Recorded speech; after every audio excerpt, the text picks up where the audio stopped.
Asuna menepuk dahi dan berkata, aduh, aku meletakkannya di dapur belakang, aku pergi ambil sekarang. Astina juga segera ikut menyusul, kebetulan, aku juga mau pergi ke toilet. Keduanya berjalan keluar dari ruang private, lalu mengunci pintu dari luar, agar Tokia tidak bisa pergi. Mereka bukan pergi mengambil pisau, melainkan langsung berjalan ke ruang private di sebelah. Dalam ruang private sebelah, Temo sedang berdiri di jendela sambil merokok. Temo tidak berani duduk, pantatnya sakit. Temo tidak sabar dan langsung bertanya saat melihat Astina dan Asuna, bagaimana rencananya. Asuna tersenyum dan berkata, semuanya sudah siap, sisa Tuan Temo pergi untuk menikmatinya. Temo sangat bersemangat, haha, merepotkan kalian. Tenang, aku pasti akan memberi kalian hadiah besar nanti, setelah aku sudah puas. Asuna tersenyum, terima kasih Tuan Temo. Oh iya, ini kunci ruangannya. Temo setelah menerima kunci, langsung bergegas ke ruang private di sebelah. Astina berkata dengan pelan, Asuna, jika tidak hotelmu tutup saja hari ini. Bagaimana nanti kalau ketahuan sama tamu lain, dan mereka lapor polisi? Asuna berkata, kamu tenang saja untuk masalah ini. Suamiku adalah seorang gangster, jika ada yang berani lapor polisi, maka aku akan suruh suamiku untuk membunuhnya. Astina berkata, aku hanya takut terjadi hal di luar dugaan kita, lebih baik berhati-hati. Asuna berkata, oke, ikuti perkataanmu. Astina, kenapa kamu jadi begitu pengecut sekarang, tidak seperti dulu? Astina tersenyum pahit, dia bukan pengecut, melainkan tidak bisa menerima kekalahan. Pada saat yang sama, mereka saat ini sedang menyetir, membawa tuan muda kedua menuju rumah orang tua Draven. Saat berjalan sampai di tempat tidak ada orang, mereka tiba-tiba menginjak rem. Tuan muda kedua berkata dengan penasaran, Reka, kenapa berhenti? Reka, aku keluar untuk telepon sebentar.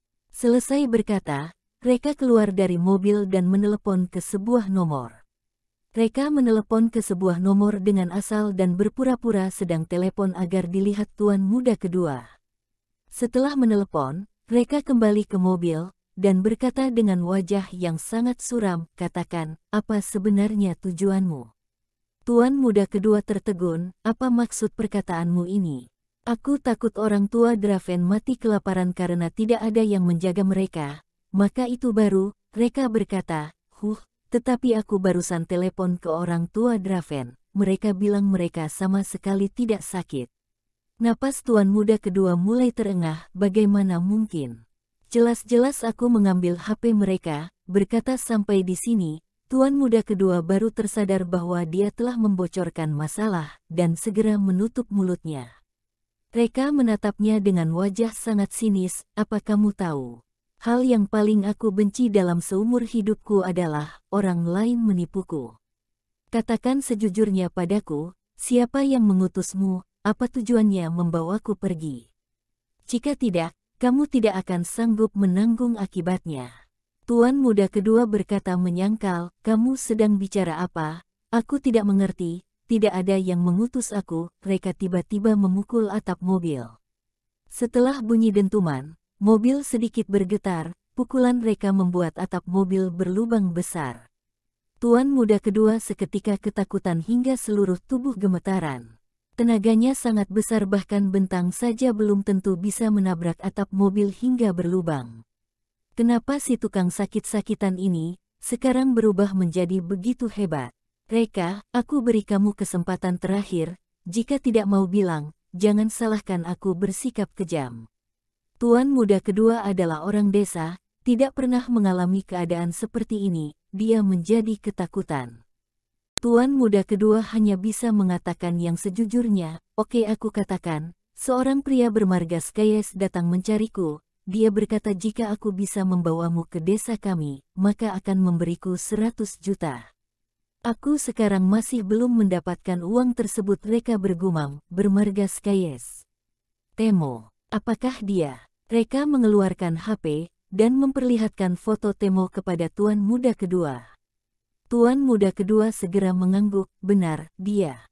Reka menghela napas, hais, semuanya salahku karena terlalu berhati lembut. Awalnya aku mengira, hukuman yang aku diberikan sudah cukup, tampaknya itu masih terlalu ringan.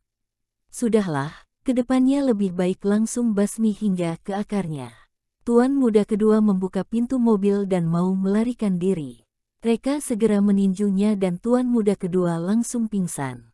Reka menendang tuan muda kedua keluar dari mobil, lalu menelepon ke Abeno, ada seorang lelaki tua yang pingsan di penanda batas 330 jalan antar provinsi, kota Midgar dan kota Geven. Orang ini telah menipuku, kamu beri ganjaran padanya. Abeno, oke, aku sendiri yang akan melakukannya. Reka memutar batik dan bergegas pulang ke rumah. Sebelumnya saat tuan muda kedua mencarinya, Reka sudah merasa ada yang aneh. Reka sengaja berakting menuruti perkataan tuan muda kedua untuk menyelidiki kebenaran. Aku baru keluar sebentar, Tokia harusnya tidak apa-apakan.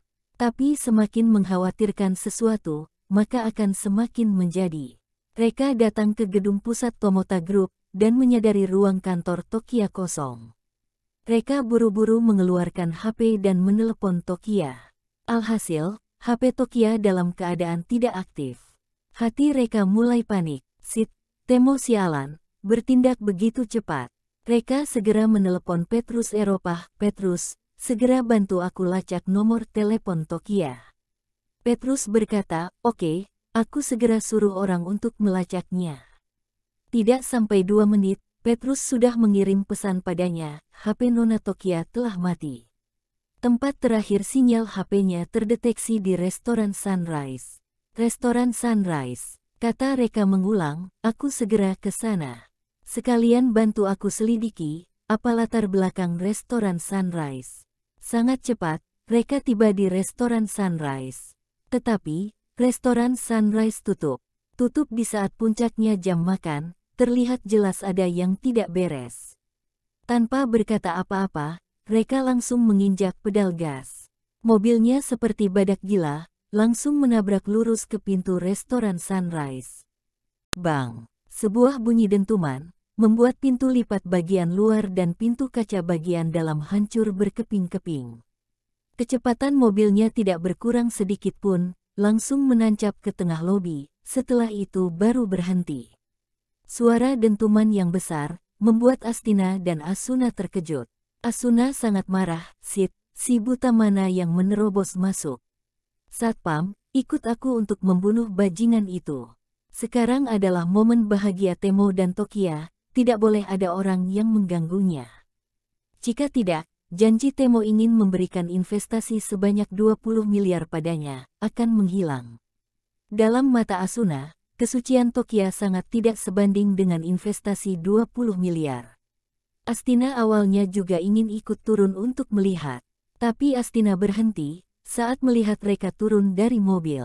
Sialan, kenapa Reka kembali dengan begitu cepat? Bagaimana Temo mengaturnya? Nalurinya memberitahunya bahwa tidak baik jika mendekat sekarang. Astina sedikit ragu-ragu, pada akhirnya kembali ke ruang private. Temo yang berada dalam ruang private, juga mendengar suara dentuman tersebut. Temo berteriak, Astina, apa yang terjadi di luar sana? Astina segera berkata, tidak apa-apa, ada yang menerobos masuk, Asuna bisa menanganinya, Tuan Temo Anda cukup lanjut menikmati makanan lezat. Temo menjawab, iya, dan tidak curiga. Dalam lobi, Asuna membawa orang mengepung Reka, Sit, kamu buta ya saat nyetir, kamu harus ganti rugi karena menabrak pintuku. Asuna masih tidak tahu, pria di depannya adalah Reka, suami Tokia. Reka menatap dengan tatapan tajam, dan berkata dengan dingin, di mana Tokia? Asuna langsung paham, kamu adalah suami Tokia yang tidak berguna itu.